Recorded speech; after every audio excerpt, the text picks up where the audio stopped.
IIT Nuzvid phase 1 selection list 2026. అబ్బో, దీనికోసం విద్యార్థులు వాళ్ళ తల్లిదండ్రులు ఎంత ఆసక్తిగా, ఇంకొంచెం చెప్పాలంటే ఎంత టెన్షన్ గా ఎదురు చూస్తున్నారో మనందరికీ తెలిసిందే కదా. సో ఆ టెన్షన్ ని పూర్తిగా తగ్గించి ఒక పక్కా క్లారిటీ ఇవ్వడానికి ఈనాటి మన ఈ విశ్లేషణ.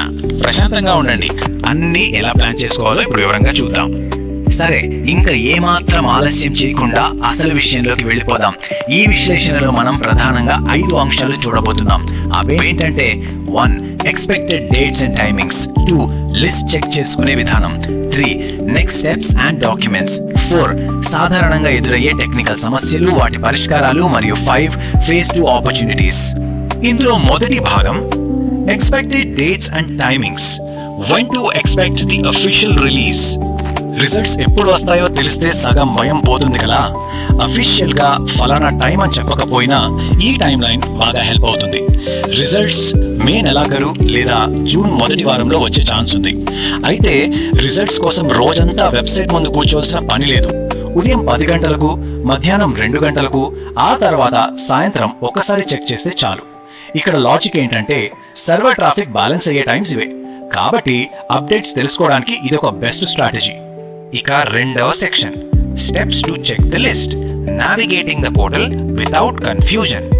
లిస్ట్ ఆన్లైన్ లో రాగానే కంగారు పడటం సహజం, కానీ ఈ 4 సింపుల్ స్టెప్స్ ఫాలో అయితే ఎలాంటి కన్ఫ్యూజన్ ఉండదు. ఫస్ట్, అధికారిక APRGUKT వెబ్సైట్ ఓపెన్ చేయాలి. సెకండ్, అక్కడ అడ్మిషన్స్ 2026 పైన క్లిక్ చేయాలి. థర్డ్, ఆ తర్వాత కనిపించే phase 1 selection list link open చేయాలి. అండ్ ఫైనలీ ఫోర్త్ స్టెప్, ఆ ఓపెన్ అయిన PDF లో వేలాది పేజీలు వెతకుండా డైరెక్ట్ గా సర్చ్ ఆప్షన్ లోకి వెళ్ళి హాల్ టికెట్ నంబర్ గానీ అప్లికేషన్ నంబర్ గానీ ఎంటర్ చేసి సర్చ్ చేయాలి. అంతే, చాలా సింపుల్. సరే, ఒకవేళ లిస్ట్ లో పేరు ఉంటే అఫ్ కోర్స్ కంగ్రాచులేషన్స్.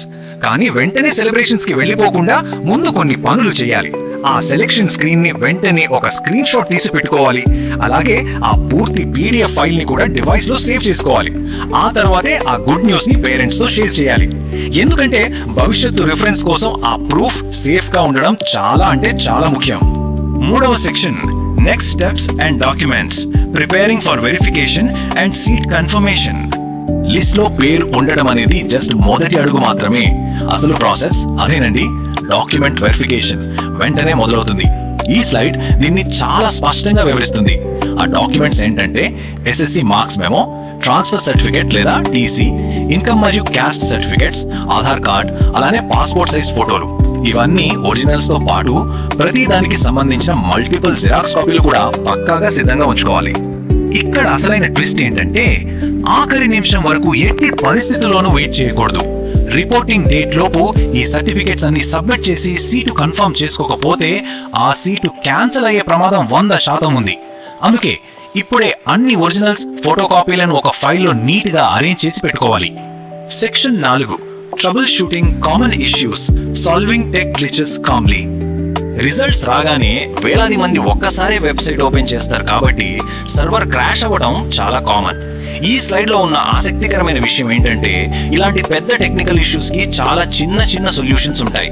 ఉదాహరణకు, వెబ్సైట్ ఓపెన్ కాకపోతే పానిక్ అవ్వకుండా కాస్త గ్యాప్ ఇచ్చి మళ్ళీ ట్రై చేయాలి. ఒకవేళ PDF లోడ్ అవ్వకపోతే గూగుల్ క్రోమ్ బ్రౌజర్ వాడాలి. ఫోన్ లో చూడటానికి ఇబ్బందిగా ఉంటే సింపుల్ గా ల్యాప్టాప్ కి షిఫ్ట్ అవ్వాలి. ఇకపోతే సెలెక్షన్ అయ్యాక సర్టిఫికేట్స్ అరేంజ్ చేయడంలో ఏమాత్రం ఆలస్యం జరిగినా సరే ఆ స్ట్రిక్ట్ రిపోర్టింగ్ డెడ్ లైన్ ని మాత్రం ఎట్టి పరిస్థితుల్లోనూ మిస్ అవ్వకూడదు. సరే, ఇవన్నీ బానే ఉన్నాయి, కానీ రిజల్ట్స్ కోసం వెయిట్ చేసే వాళ్ళ మైండ్ లో రన్ అయ్యే ఒక పెద్ద భయం ఒకటి ఉంది. అదేంటంటే ఒకవేళ ఫేజ్ 1 లిస్ట్ లో పేరు అసలు లేకపోతే పరిస్థితి ఏంటి? గేమ్ ఓవర్ అయిపోయినట్టేనా? దానికి సమాధానమే మన 5వ section, phase 2 opportunities, second chances and vacant seats. ఇక్కడ మనం అర్థం చేసుకోవాల్సిన అత్యంత కీలకమైన పాయింట్ ఏంటంటే ఫస్ట్ లిస్ట్ లో పేరు లేనంత మాత్రాన ఆశలు వదులుకోవాల్సిన పని లేదు. ఫేజ్ 1 ప్రాసెస్ అంతా అయిపోయాక ఎవరైనా జాయిన్ అవ్వకపోయినా, సర్టిఫికేట్స్ ఇష్యూస్ వల్ల సీట్స్ క్యాన్సిల్ అయినా ఆ మిగిలిపోయిన ఖాళీ సీట్ల కోసం ఖచ్చితంగా సెకండ్ లిస్ట్ రిలీజ్ చేస్తారు. ఇదొక బ్రహ్మాండమైన సేఫ్టీ నెట్ లాంటిది. కాబట్టి ఎప్పటికప్పుడు అఫీషియల్ వెబ్సైట్ లో అప్డేట్స్ ని గమనిస్తూనే ఉండాలి. ఇక ఫైనల్ గా ఒక చిన్న ప్రశ్న, ఆ కీలకమైన PDF లిస్ట్ ఎప్పుడైనా ఏ క్షణంలోనైనా అఫీషియల్ గా రిలీజ్ అవ్వచ్చు. కానీ ఆ సమయానికి కావలసిన డాక్యుమెంట్స్ అన్ని పూర్తిగా సిద్ధంగా ఉన్నాయా లేదా, ఈ వెయిటింగ్ టైం ని టెన్షన్ తో వృధా చేయకుండా సర్టిఫికెట్స్ అన్ని ఒక ఫైల్లో నీట్ గా అరేంజ్ చేసుకుంటే మంచిది కదా. ఈ విశ్లేషణ అందరికీ ఒక మంచి క్లారిటీ ఇచ్చిందని ఆశిస్తూ all the best. Board exams అయిపోయాయి, జేఈఈ అయిపోయింది, అండ్ ఇప్పుడు ఈఏపీ సెట్ కూడా. ఆల్రెడీ మీకు చాలా మంది అడ్వైసెస్ ఇచ్చే ఉంటారు, ఈ కాలేజ్ అయితే బాగుంటుంది, ఈ బ్రాంచ్ బాగుంటుంది, ఇలా చేస్తే లైఫ్ కదా. ఈ విశ్లేషణ అందరికీ ఒక మంచి క్లారిటీ ఇచ్చిందని ఆశిస్తూ ఆల్ ద బెస్ట్.